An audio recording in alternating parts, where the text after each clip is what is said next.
Good morning. The scripture reading is from Hebrews chapter 12, verses 4 through 17, and can be found on page 1877 of your pew Bibles. Make every effort to live in peace with everyone and to be holy. Without holiness, no one will see the Lord. See to it that no one falls short of the grace of God, and that no bitter root grows up to cause trouble and defile many. See that no one is sexually immoral or is godless like Esau, who for a single meal sold his inheritance rights as the oldest son. Afterwards, as you know, when he wanted to inherit this blessing, he was rejected. Even though he sought the blessing with tears, he could not change what he had done.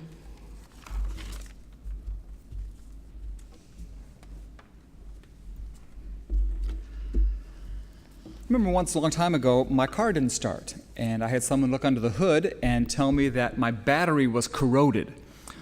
But with just some cleaning up around the terminals, that fired right up and I was good to go. But I was told that if it had been too corroded, then it would not have started and I would have had to get a new battery. And I understand that happens quite often. But now I've noticed, and maybe you have too, that when they sell you batteries, they also sell you these little pads to put on your terminals so that will keep that corrosion from happening. That sounds like a pretty good idea, because corrosion is not a good thing. Corrosion is a slow deterioration, an eating away at something, usually a metal resulting in rust. But really anything solid can become corroded when there's a chemical reaction that gradually eats away at it. And the slow, gradual eating away will often cause something to no longer be able to function, because there's usually nothing sudden or drastic that would happen to make you notice that corrosion happening, but there comes a point when something just becomes too corroded to work right. Well, I think that is symbolic of something that can happen to us spiritually.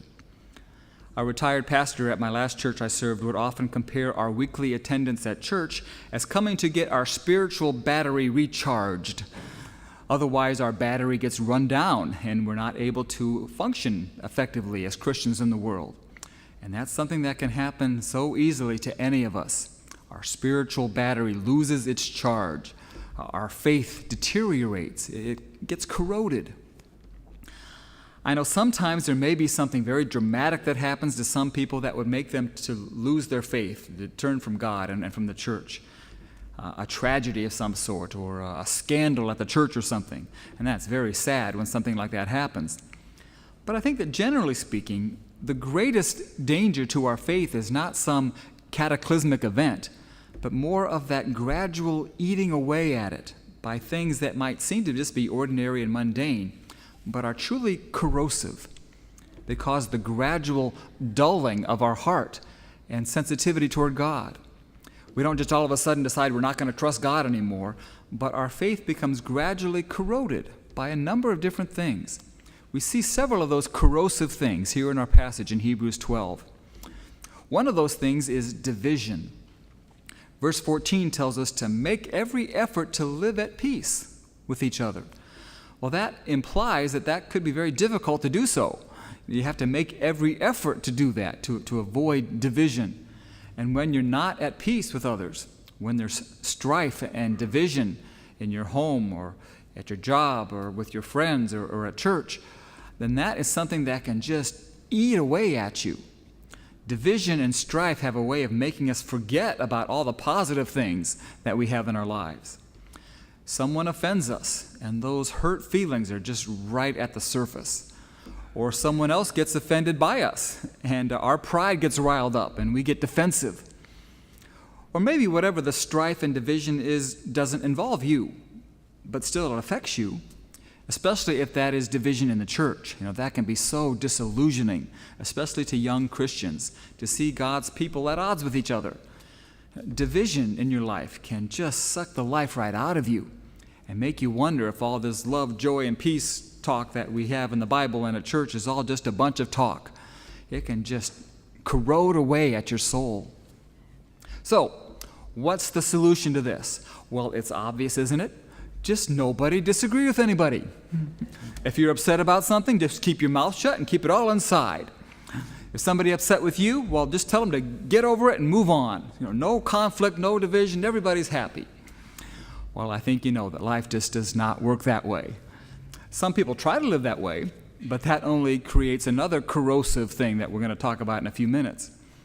But no, when there is division, when there's conflict, not if, but when, that is when we need to do what the author of Hebrews tells us to do here.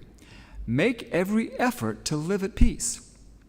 Now, that doesn't mean that there's going to be peace at all the time. Maybe the effort that you bring into making peace to a difficult situation will make a huge difference. It often can.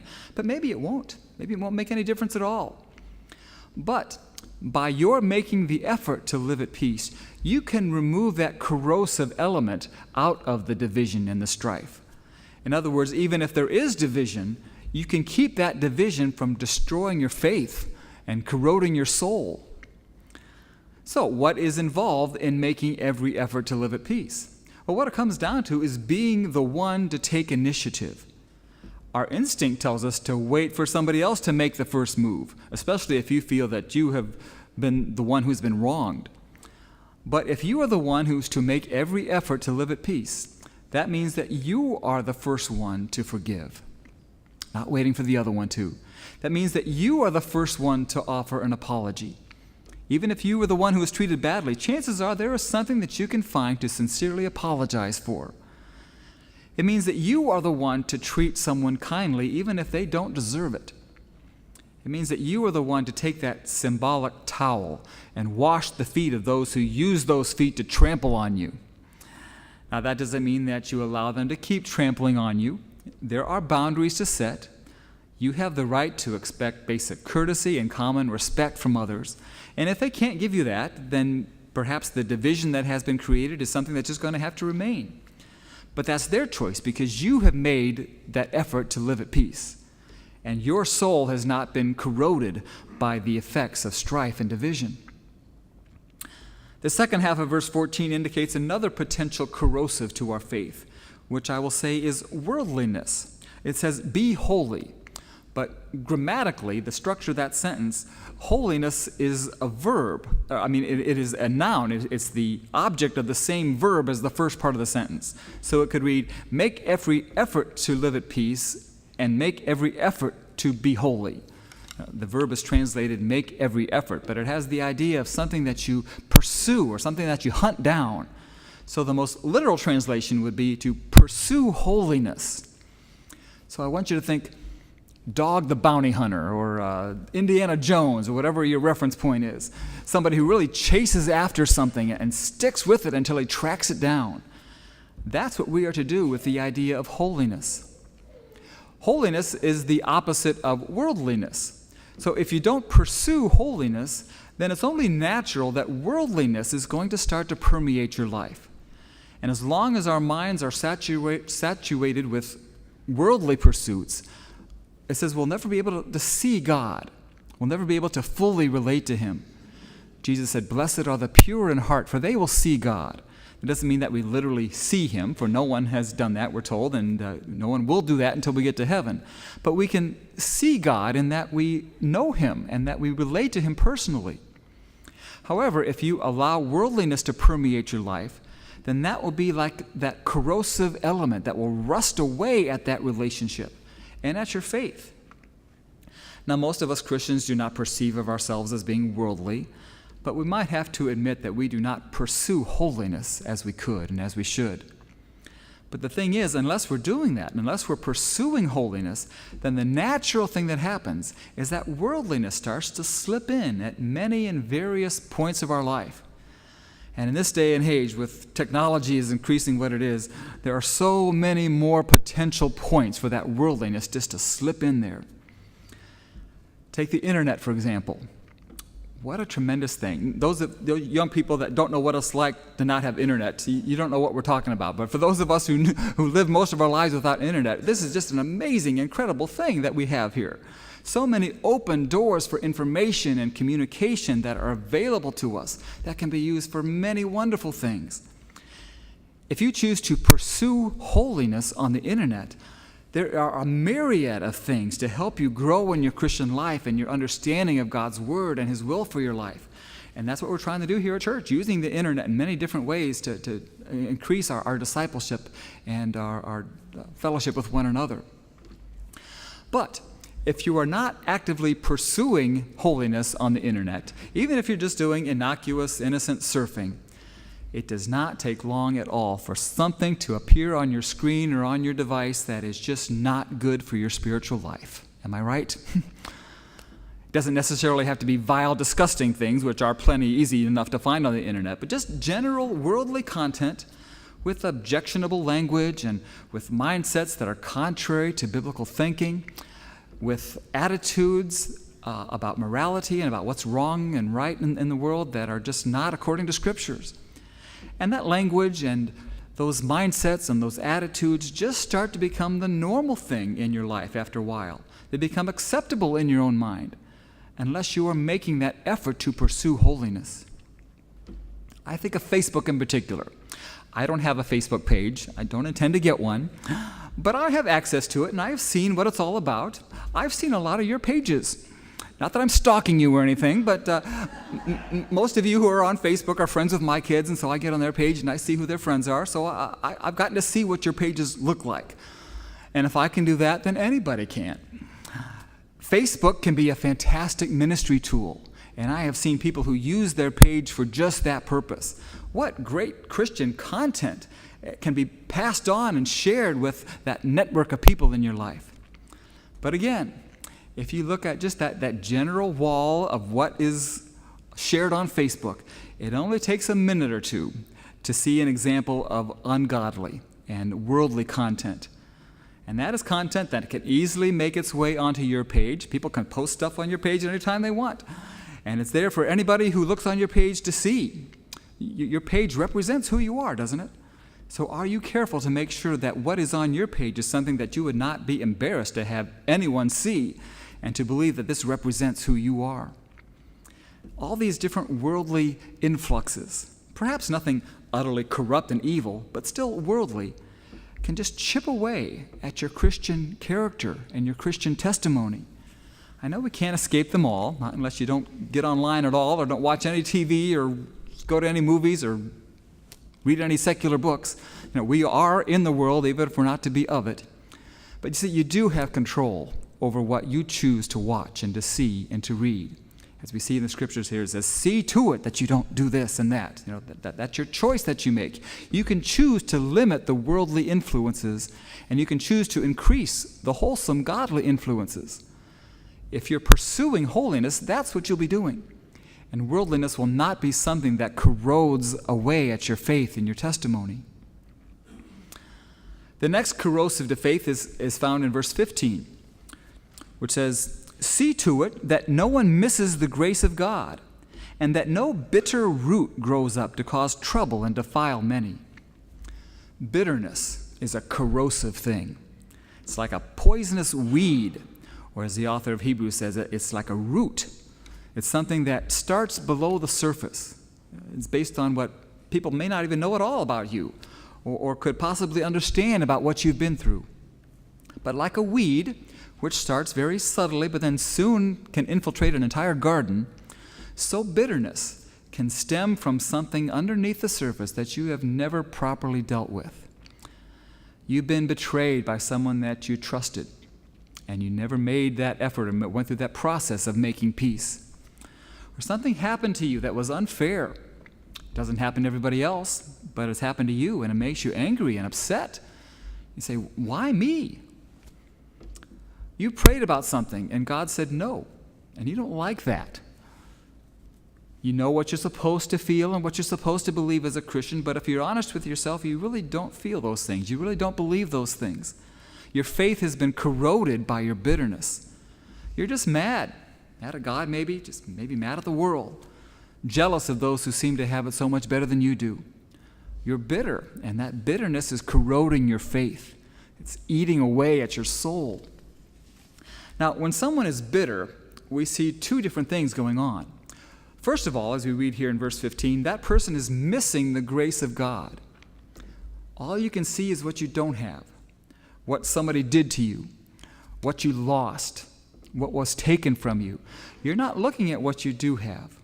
what God has done for you, how He is working in your life, how much He loves you, how much He has provided for you, how much He has forgiven you for, and how much He has blessed you with. Your bitterness is causing you to miss out on the very grace of God.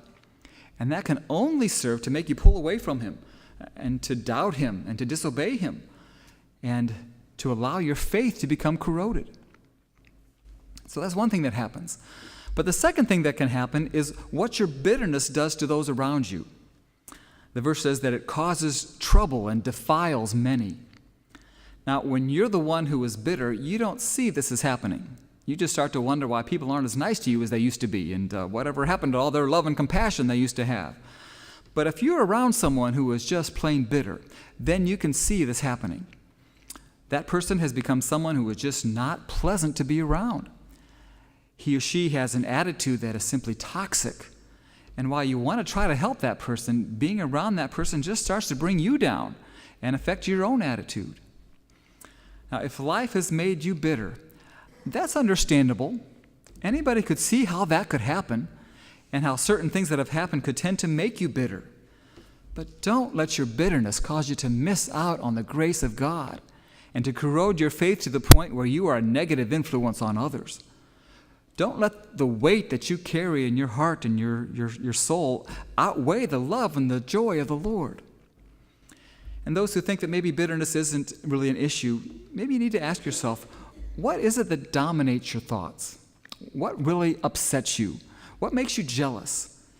Whatever those things are, the bitterness that you feel about them can become an idol to you. Your bitterness can actually become your idol, something you feel you have a right to hold on to because of all that you've been through. And if you're not vigilant, that bitterness is going to choke out your desire for God, and it's going to corrode your very soul. The next corrosive to faith is what I would generalize by the term sensual pleasures. Verse 16 says, "See that no one is sexually immoral, or is godless like Esau, who for a single meal sold his inheritance rights as the oldest son." The author of Hebrews here connects sexual immorality to the actions of Esau, which we are reminded of that he sold his own birthright for some food because he was just so hungry that day at the time that he didn't even care about his inheritance. And of course, he would regret that later, as verse 17 says. Afterward, as you know, when he wanted to inherit this blessing, he was rejected. He could bring about no change of mind, though he sought the blessing with tears. Now, Esau's actions didn't have anything to do with sexual immorality, but still the comparison is made here in this passage. So I believe that this passage is talking about more than just sexual immorality, but anything that is of a sensual nature that we allow to become of such importance to us that we let it corrode our very faith. There are many things in life that are sensual in nature. Many things that are God-given and used within their proper context are appropriate, and they add to the quality and the enjoyment of our lives. God created us with senses to experience and to enjoy things that are of a sensual nature. Food and sex and excitement and fun and laughter and music and entertainment and sports, all great things, as long as we learn to keep them in their proper place. But what can so easily happen is that we let these kinds of things keep us from thinking and caring and dealing with things that really matter. Because those things really don't matter, do they? I mean, just think about how much people arrange their lives so that they can have fun, or they can feel good. And I'm talking about believers in Jesus here, not just people of the world out there. I mean, what else would we expect of people who don't know Jesus? Of course, believers are going to be driven by their sensual desires and pleasures. I mean, what else is there really if you don't have anything of eternal relevance and value? It's only natural to be drawn to sexual immorality or sensual pleasures. But the point being made here is that many of us who do have something of eternal value and relevance are still driven by the sensual.